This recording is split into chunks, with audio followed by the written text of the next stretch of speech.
Hello and welcome to the Libertarian Perspective, a discussion of state, local, and national issues with a libertarian flair. My name is Doug Klippel. I'm the former two-time state chairman of the Libertarian Party of Florida.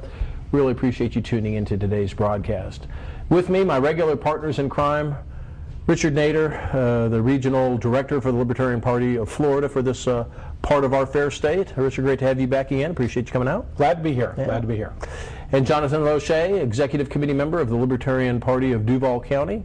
Great to see you as well. Yeah, thank you for having me once again. Yeah. I haven't embarrassed you too much. No, that's right. We should take the opportunity to mention that actually if you go to the Duval County Libertarian Party website, there's actually a link there where you can see past editions of the Libertarian Perspective on YouTube. So in all of our glory, living in perpetuity on the internet are our broadcasts. So if you can't get enough in this half hour, if you just say, man, I need more of this libertarian stuff, you've got at least one place to go. Well, guys, it's a familiar punchline for us, but I'll go ahead and say it again. Unfortunately, our friends at all levels of government have been up to a lot of mischief in the time since we last met, so we do have a lot of things to talk about. We could actually fill the whole show up with a variety of different topics. But for today's broadcast, we're going to focus on a topic that we refer to as corporate welfare. Some of the people that are more politically correct might refer to them as corporate business incentives or something like this, but doggone it, we're going to call it the way we see it. We're going to say it's corporate welfare. Would it be a fair assessment to say that neither of you are in favor of these type of corporate welfare initiatives? Having not been the recipient of any corporate welfare myself, I'm ambivalent about. No, I'm not. I think it's horrendous. The concept of a bureaucrat or a bureau or even the President of the United States deciding that this is a good company and that the entire country should invest in it and will do so regardless of anybody else's opinion, kind of rubs me the wrong way. The whole idea of business and government being indistinguishable is kind of the definition of National Socialism, where the companies are owned by themselves, but the government tells them what to do, and the government funds what they do. That has nasty precedent in the past. Absolutely. Jonathan, your 2 cents on this topic. Richard, you hate bringing jobs to Jacksonville? You know, for however many billions of dollars it is, we could hire everybody in Florida to pick tomatoes or to pick oranges across the state, and still come out ahead than getting these 124 jobs from Chase Manhattan, where they're just going to go back to wherever they came from next year. Exactly. Yeah. I mean, like I said, the idea of us, the government picking and choosing the winners. They're more or less politically, all these are politically connected hobnobs, and ultimately, like I said, what happens when these incentives run out? They're going to leave. So you're stuck in perpetuity, being the little mouse on the wheel, trying to get the cheese, and you're never going to get there. So. That's absolutely right, and we've made reference to the Occupy movement on this program before, whatever, and certainly we may not agree with all of the ideals of the Occupy movement, whether here in Jacksonville or in Zuccotti Park in New York. But it's certainly, I think that one of the things that as libertarians we certainly agree with is that this collusion between business and government is something that we need to avoid, because when the elephants fight, the grass gets hurt, and when you have big forces like government and business in collusion with each other, it's all of us that are going to take it in the shorts. To be honest with you, the history of business and government, and especially corporate welfare, the businesses don't end up doing very well either. Yeah, it's government picking winners and losers, but the winners generally don't survive either. When the government is picking the teams. Very, very well put. Yeah, very, very well put. So we've got an overhead that we're going to put up that kind of gives us the roadmap of today's show. So let's go ahead and put that up. It's basically talking about corporate welfare. Kind of what is it? Why is it important? Where is it happening? What are the results? And then finally, hopefully, what can we do about it? So a couple just introductory slides. Maybe some of the people out there viewing this show aren't sure about what corporate welfare is or whatever. So let's go ahead to the next slide where we actually say what is it. And I'm struck by the line of the Supreme Court justice when he was asked to define pornography, and he said, "I can't define it, but I know what it is when I see it."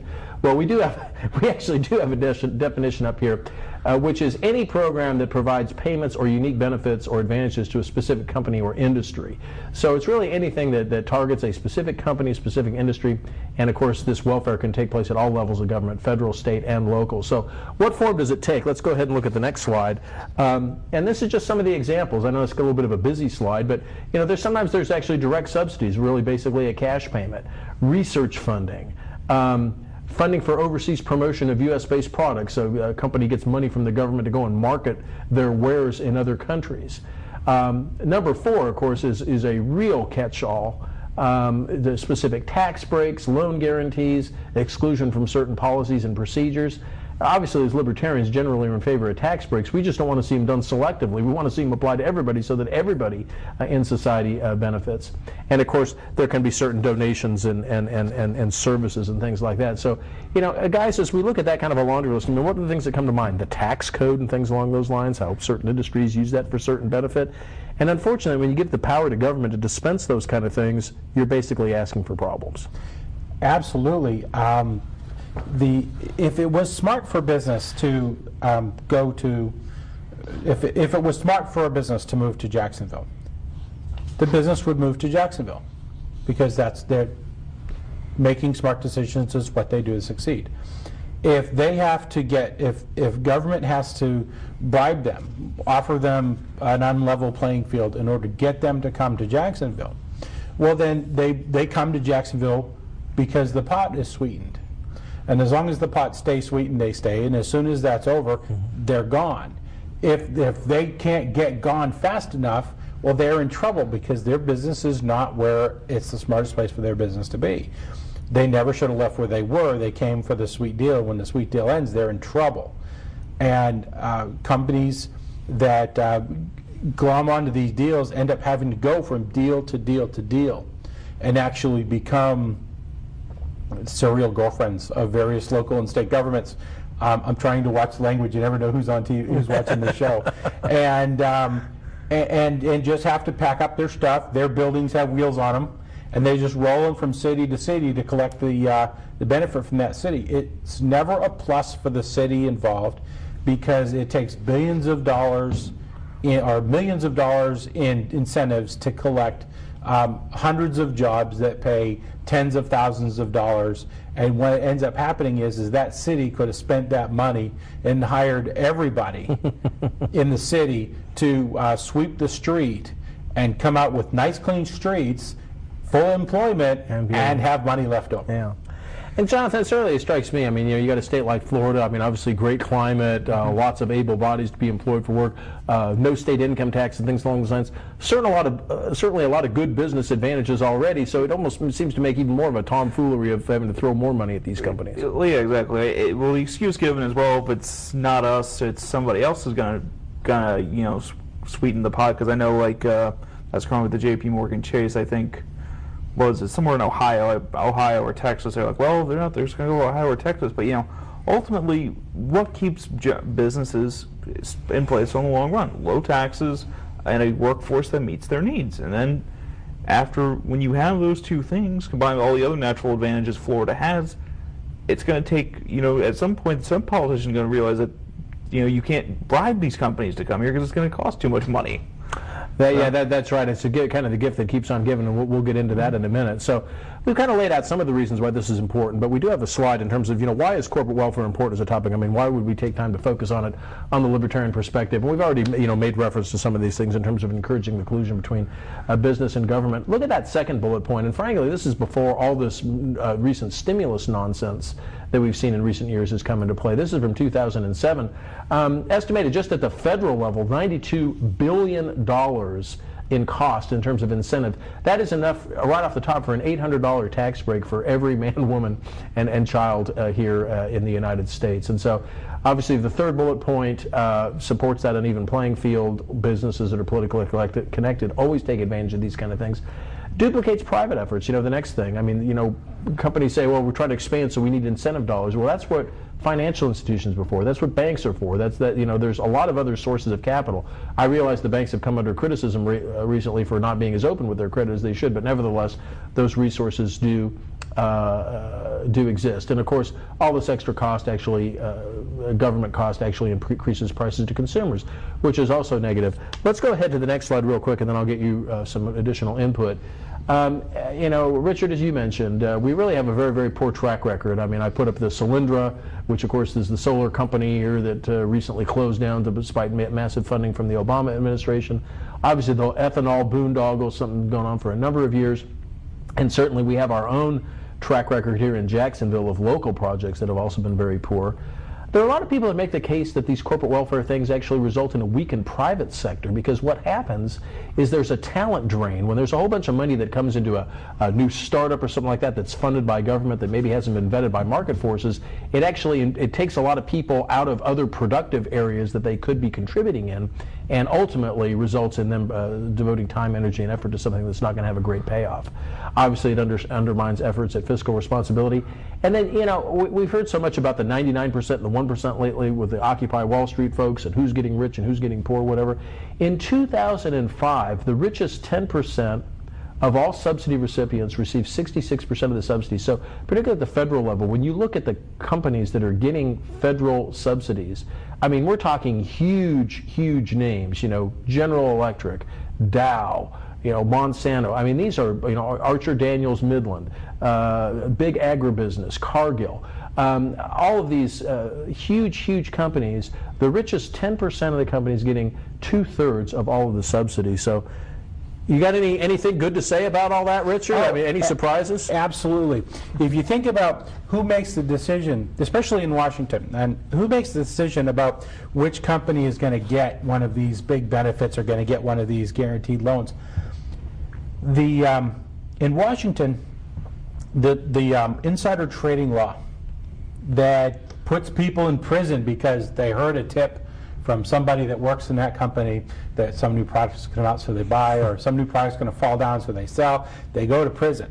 Unless you're in Washington. If you're in Washington, it's your job to do that. And so what happens is that there's two companies that are bidding to get one of these special things, and the decision is made in Washington, the word gets out, all the Washington power brokers, they all go out and buy that stock at 5 cents.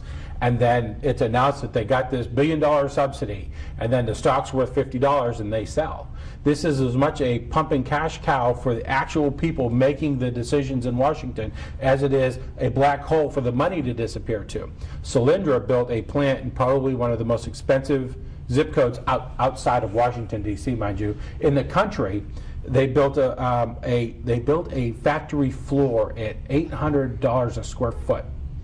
And they never produced a single thing. Yeah. They never produced a single solar panel. They went out of business. Meanwhile, half the board of directors were big Obama supporters and donors, and guess where all the money went? The board of directors took giant bonuses right before they closed the whole thing down. It was corruption. It was the worst thing at all levels. And as long as you have government deciding who's going to get cash, the people making the decisions are going to take advantage, and the people getting the cash are going to take advantage, and the people pushing this stuff through are going to push it through for their people. And that's what this is we are getting robbed, and this money is ending up back in the pockets of the politicians that we're supposedly voting for. Yeah, absolutely amazing. Jonathan, any good news to you as we go through all those slides? It's just, this is crony capitalism at its finest. And when you see all the money that is being pumped in on these false deals that ultimately can't, like I say, either we're subsidizing something like ethanol that has no real actual value, that the only reason we have it is because, there's a big corn lobby, or like you said, Solyndra, or, take your pick. What does it end up with? We end up with massive amounts of, I think, like I was talking before the show, the QTI program here in Florida, where we have spent something like $750 million for quote-unquote 220,000 jobs, and we've only gotten 90-something thousand, and we've spent $40 million on companies that never brought a single job to the state. How is this at all a successful program? it was successful for, like I said, for the guys who were in the boardrooms, taking the money and run.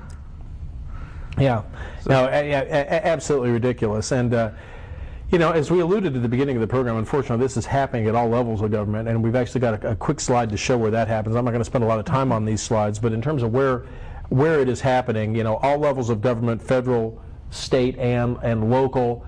We've talked about the $92 billion figure before. We've got various things at the state level, Florida Innovation Incentive Programs and Office of Tourism, Trade, and Economic Development. Here locally, we've been burdened with the JEDC, although apparently it's morphing now.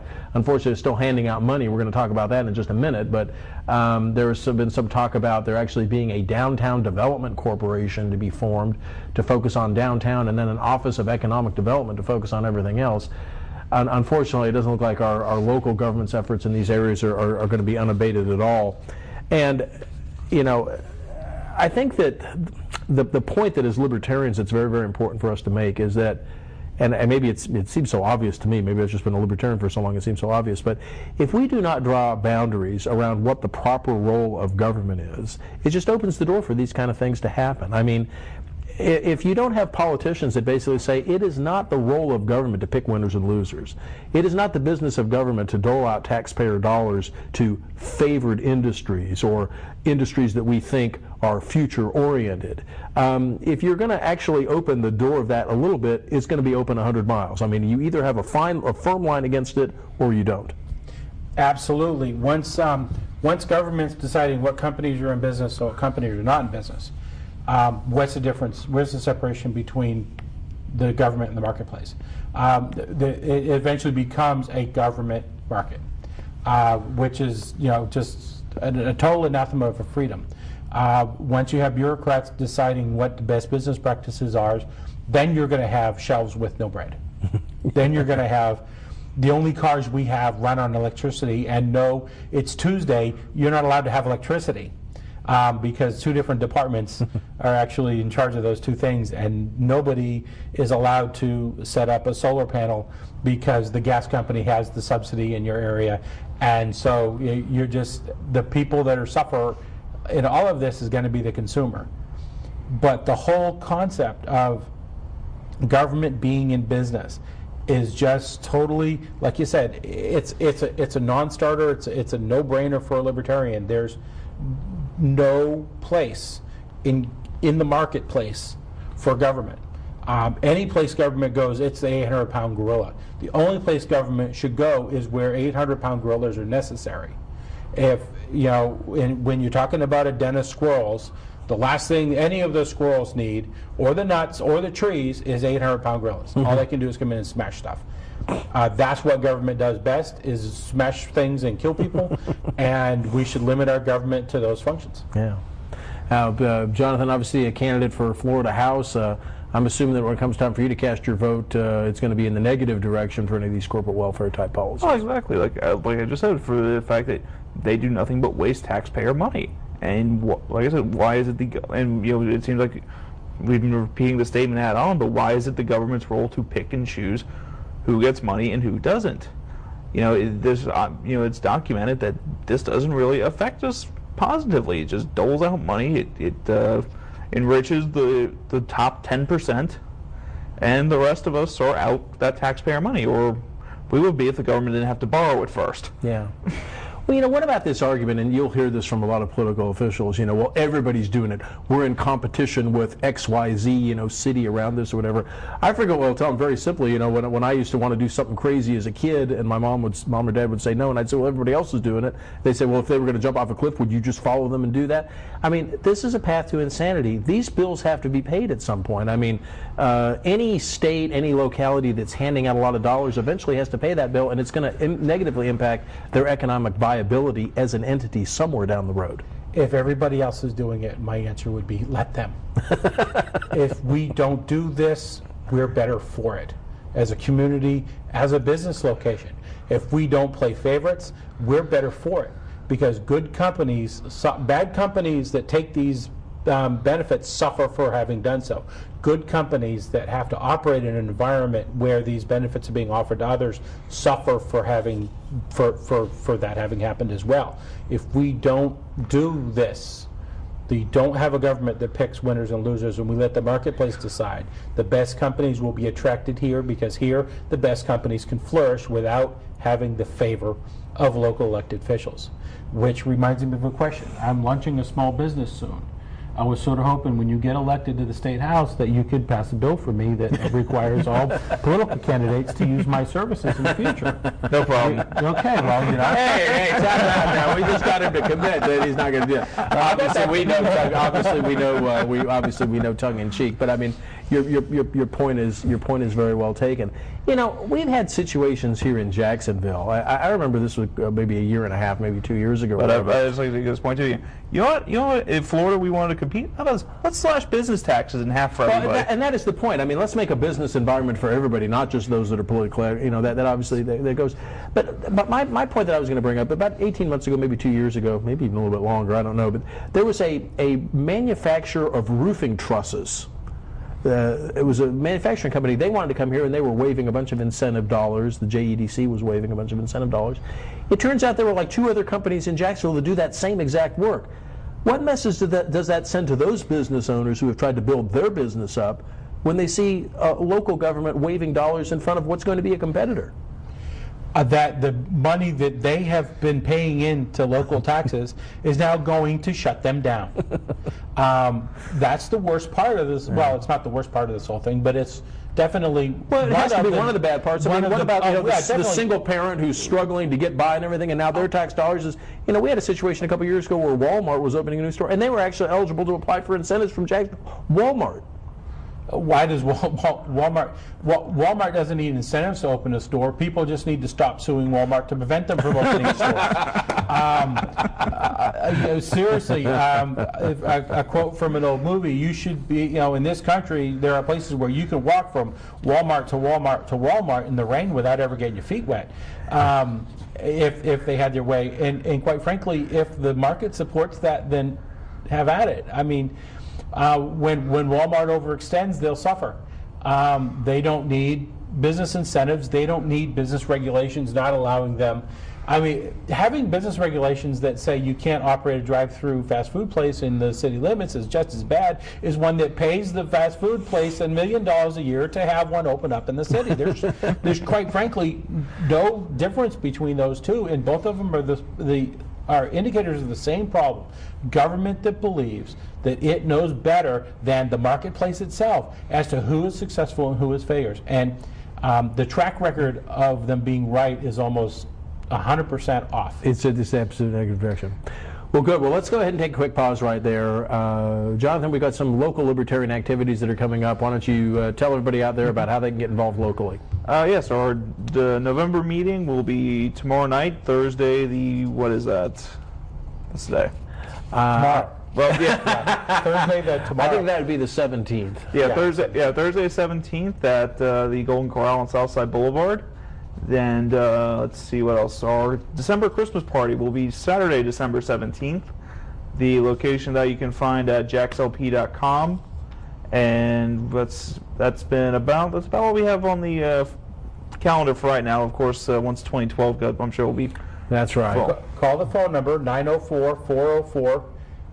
Thank you. 9103. Ask for Curtis Wolf. He's been on TV recently concerning this very issue, corporate welfare. Give him a call. Let him know what you think, and just let him know that you appreciate the hard work he's doing. He's our local chair. Yeah. Well, great. Well, let's go ahead and go back to our overhead. Our next slide talks about some of the results in terms of corporate welfare, and I'm not going to belabor the point. I think we all know billions wasted at the federal level. We're going to talk just momentarily about Jeb Bush's $1.5 billion biotech escapade, as I call it. But just, here in Jacksonville, we've got a very, very poor track record. I mean, we've got this shipyards project, which now they've turned into a parking lot. They're going to turn it into a park. They planted grass. They opened it for the Florida-Georgia game, and everybody were in there spun mud circles in it and destroyed all the grass. But there, by estimates, there's somewhere between $20 to $30 million that was wasted in city money to the shipyards with mismanagement. They actually were paying money to the developer, who in turn was turning and using it for projects that were outside of Jacksonville. And it turns out that it was poor administrative oversight, et cetera, et cetera, et cetera. Anyhow, a lot of money lost there. The Adams Mark Hotel is actually what's called the Hyatt Hotel now. It's on the North Bank side of the river. In both the case of the Adams Mark Hotel and the Berkman Plaza, money was given to the developers of those facilities, who in turn built it, sold those buildings for the amount of margin profit they got from the city, and left town. And then the infamous La Villa Grill, which we're actually, we're investing in restaurants and stuff now as taxpayers. Of course, that's long gone and that's long closed. So when we have something like the JEDC trying to speak why they should be in existence, and we have these track record of this kind of things, just absolutely terrible. If we go ahead, I think we're going to actually go to the next slide, which is around the Scripps Institute, but I'm going to skip that because we're running a little bit low on time. And I'm going to go to the next one, which is just around corporate welfare and Jacks, because the saga continues. Just yesterday, we had 2 city council panels that approved $3.4 million for Blue Cross Blue Shield. J.P. Morgan Chase, that vote is coming up, $1.25 million to bring supposedly 250 jobs. Medtronic Zomed, $2.5 for 175 jobs. KCI Aviation, $175K. Oh, and I like to say also, this Tuesday, the City Council will be voting on the J.P. Morgan Chase bill. If you oppose it, come on out. Libertarian Party of Duval County is teaming up with Occupy Jacksonville to oppose this issue. Yeah, fantastic. So, unfortunately, quite a poor track record in terms of what we've actually gotten in terms of an ROI here locally. And we'll go ahead and look at our next slide real quick, because we mentioned this previously. Mayor Brown and the Jacksonville Economic Development Commission. It's been proposed that that the JEDC go away and that it be replaced by a couple of other entities. These new agencies would submit overall budgets, but then not have to have anything approved by the city council before they actually decided what to spend. And the impetus for all of this is that Jacksonville is seen as being too slow to process business deals. I mean, isn't having more breaks and more safeguards a logical step?